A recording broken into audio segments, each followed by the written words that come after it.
అదేవిధంగా ఇప్పుడు ఢిల్లీలో వచ్చినటువంటి ఎన్నికల్ని కనుక 2024లో మనకి ఆంధ్ర రాష్ట్రంలో మనకి ఎన్నికల ఫలితాలు మనం చూసాము.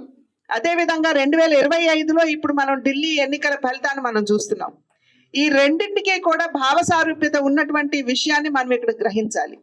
ఎందుకంటే ఆంధ్ర రాష్ట్రంలో 5 సంవత్సరాల కాలం కేవలం విద్వేషానికి విధ్వంసానికి పెద్దపీట వేస్తూ రాష్ట్రాన్ని అప్పుల ఊబిలోకి నెట్టివేస్తూ అభివృద్ధి అన్న పదానికి తావు లేకుండా నిజమైనటువంటి లబ్ధిదారులు ఏవైతే కేంద్రం వారి యొక్క సంక్షేమాన్ని ఆకాంక్షిస్తూ వారు అనేక పథకాలను ప్రవేశపెట్టినా నిజమైనటువంటి లబ్ధిదారులకి ఆ లబ్ధి చేకూర్చకుండా కేవలం తమ జేబులు నింపుకోవడం మీదే దృష్టి పెడుతూ ఏ విధంగా రాష్ట్రాన్ని నెగ్లెక్ట్ చేసిందో వైఎస్ఆర్సీపీ ప్రభుత్వం మనందరికీ తెలియనటువంటి విషయం కాదు.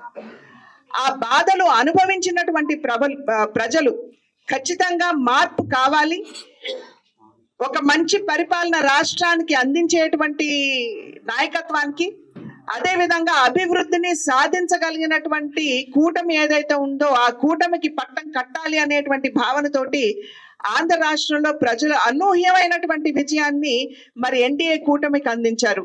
తెలుగుదేశం, భారతీయ జనతా పార్టీ, జనసేన త్రయం ఏదైతే ఉందో ఈ కూటమికి ఆంధ్ర రాష్ట్ర ప్రజలు ఆశీర్వదించి అనూహ్యమైనటువంటి ఫలితాన్ని కూటమికి అందించడం జరిగింది.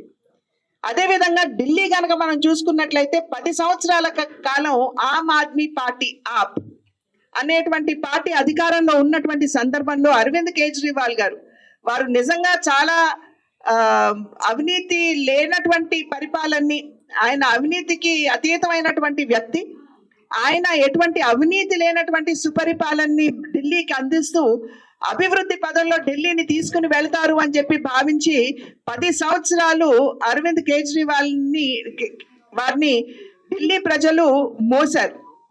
కానీ వారికి సుస్పష్టంగా అర్థమైనటువంటి విషయం, అరవింద్ కేజ్రీవాల్ గారు కూడా అవినీతికి అతీతుడు కాదు.